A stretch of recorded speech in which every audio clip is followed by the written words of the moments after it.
ni ulfaata beekte waa'ee abbaa kootii dubbachuuf waa'ee jaannee waa'ee faamilii dubbachuuf ni ulfaata abbaan koo baay'ee nuti dadhabee jira beektaa baay'ee nuti dadhabee nu guddisee nama isa bakkee jiru hin jiru. Aizosh miira keessan galaniitiin mee nutti mi isaan illee tarii sagantaa kee kana laaluu danda'anii homa jiru mee kiliir godhiitiin haasa'e tasgabbaa'ee miira keessan galanii.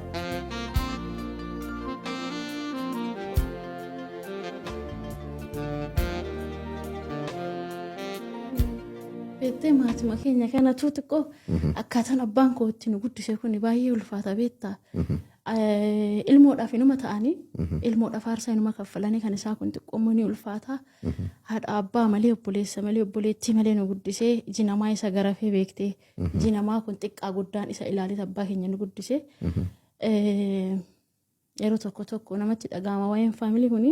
Yaa dhugaadha garuu seenaadha waan ta'eef. Abbaa koo baga nuufis dadhabdee baga nuufis rakkattee har'a nuutoo siif keenyee jirra. Barri sun darbeera beektee barri dukkanaa sun darbeera barri rakkoo sun darbeera barri xiqqeenya sun darbeera beektaa. Tuulama kanarraa ka'ee arsitti gali beektaa. Tuulamaa kana abbaan koo obboleettiillee qabu biyya san keessa obboleettiin isaasis obboleessi isaasis maatiin isaasis numa ijoollee isaadha. Akka faagalatu amma nutis guddannee fi jirraa. Mudannoon cimaan biyya ormaa keessatti mudate maalinni? Irreechi hodhuuf irreechi kabajuunis anaaf haarawaa. Itoophiyaatti illee irreecha kabajee hin beeku. Irreecha kana arguun anaaf haarawaa. Irreecha kana akkuma nama tokko baanee akkuma dhala Oromoo tokkotti baanee aadaa keenya safuu keenya duudhaa keenya innee baanee achitti hawaasni kan na argu akka biraati beeki. Lafatti yoo na argani ani nama biraati beeki. Hawaasni achirratti kan na beeku kaafiriitariin na beeka ganni lafatti nama biraadha. Keessaan akka waan Afrikaa tana keessa gurraachi ganniin qofti jiru balaa natti gadi buuste ka Oromoon. Balaa san akkamitti ofirraa olaa kaasure.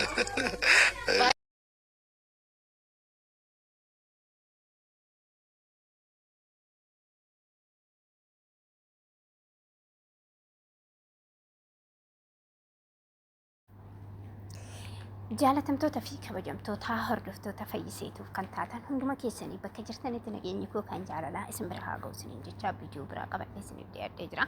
Hanga dhuma viidiyoo kiyyaatitti akka ana wajjin turtan jaalalaa fi kabajaanan isin gaafadha. Egaa guyyaa har'aa viidiyoo gaafiif deebii ganni Ooroo fi Nasree Aalee jedhuutti ta'e irraa wantoota tokko dubbachuuf viidiyoo kana qabadhee isiniif dhiyaadhee yookiin isiniif hojjechuuf dirqame akkuma jalqaba dhageessanitti ganni Ooroo seenaa ishee hedduu dubbatteeti jirti. Garuu seenaawwan isheen dubbatte keessaa seenaa bara Dubaay barreen gaddaa waggaa tokko dura jechuudha. Yeroo Dubaay biyya Yoordaan keessaa baatee kara Dubaayitti dhufte rakkoowwan hedduutu ishee qunnamee rakkoowwan sanarraa yeroo haasoftu keessattuu yeroo ayyaana irreechaa wantoonni Oromoon ishee irratti hojjette baay'ee ulfaata fi wanta ulfaataa wanta narratti jigee oliin qabachuu hin dandeenye tokko akka ba'aatitti jechuudha. Akka ba'aatitti kan dubbatteedha. Egaa haa ta'u malee jechuudha ganni Ooroo dubartii cimtuudha. Namoota hedduudhaaf sagalee taatee jirti. Namoota hedduudhaaf du'a keessaa baastee jirti. Namoota hedduu mannetti cufamee balballeetti cufamee manatti ukkaamamaan baastee jirti. Oolmaa guddaa qabdi Oromoo kanallee kanarraa. Haa ta'u malee jechuun amma fakkeenyaaf jechuudha. Yeroo ayyaana irreechaa Dubaay irra ta'etti ganniin kan beekamtu karaa tiiktookitiin fintariidhanii kan lafatti kan biraa namni hunduu jechuudha tokko miti fiizikaalli fuula namaa noormaalii fi feekiin garaagarummaa qaba. Kana jechuun yeroo tiiktookiillee yookiin viidiyoo hojjennu wanni fintarii baay'eetu jira. Fintarii isa fayyadamanii fiizikaalli fuudhaa jijjiirama gara bareedaa karaa meekaappiiwwan bareedaa qabanitti charchi goonee of jijjiirree of hojjechiisuu dandeenya. Haa ta'u malee jechuudha lafarratti immoo yetu uumama keenya rabbiin gurraachi kun nu uumeen kan jiraannu. Garuu namoonni tokko jechuudha ganniin akka Afrikaa keessaa ishiin bichaa gurraattiitti fudhatanii kan irratti duulanii Afrikaa keessa tokkoffaa Afrikaan keessa gurraachi adiin jedhamneetu yaamamnu. Afrikaa jechuun gurraacha jechuudha. Itoophiyaanis Afrikaa keessa Afrikaan gurraacha jechuudha.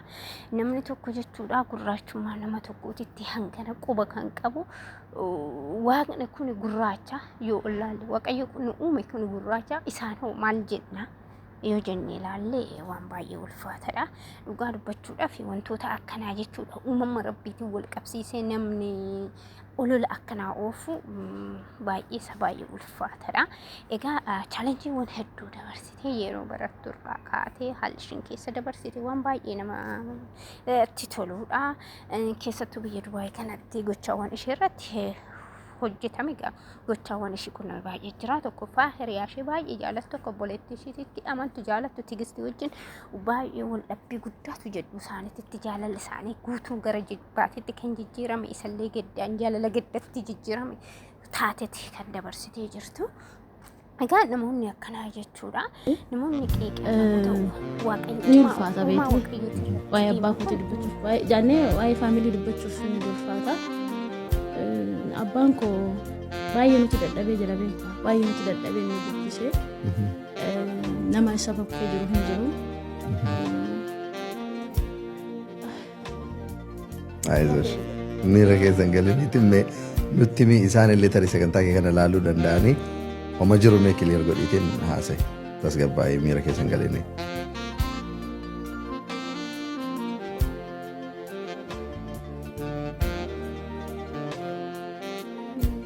Beektee maatii keenya kanatu xiqqoo akkaataan abbaan koo itti nu guddisee kun baay'ee ulfaata beektaa.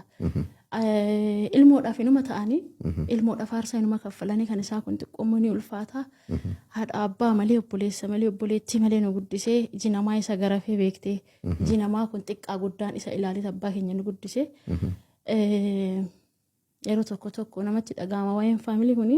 Yaa dhugaadha garuu seenaadha waan ta'eef. Abbaa koo baga nuufis dadhabdee baga nuufis rakkattee har'a nutoo siif geenyee jirra. Barri sun darbeera beektee barri dukkanaa sun darbeera barri rakkoo sun darbeera. Barri xiqqoo lama kanarraa ka'ee arsitti gali beektaa. Ratuu lamaa kana abbaan koo obboleettii illee qabu biyya san keessa. Obboleettiin isaatis obboleessi isaatis maatiin isaatis numa ijoollee isaadha. Akka faagalatu ammamuunis guddannee fi jirraa. Mudannoon cimaan biyya ormaa keessatti mudate maalinni? Irreechi hodhuuf irreechi kabajuunis anaaf haaraa. Itoophiyaatti illee irreecha kabajee hin beeku. Irreecha kana arguun anaaf haaraa. Irreecha kana akkuma nama tokko baanee akkuma dhala Oromoo tokkotti baanee aadaa keenya safuu keenya duudhaa keenya innee baanee achitti hawaasni kan na argu akka biraati beeki. Lafatti yoo na argani ani nama biraati beeki. Hawaasni achirratti kan na beeku kaafiriitariin na beeka ganni lafatti nama biraadha. Keessaan akka waan Afrikaa tana keessa gurraachi ganniin qofti jiru balaa natti gadi buuste ka Oromoon balaa san akkamitti ofirraa walaa kaasure.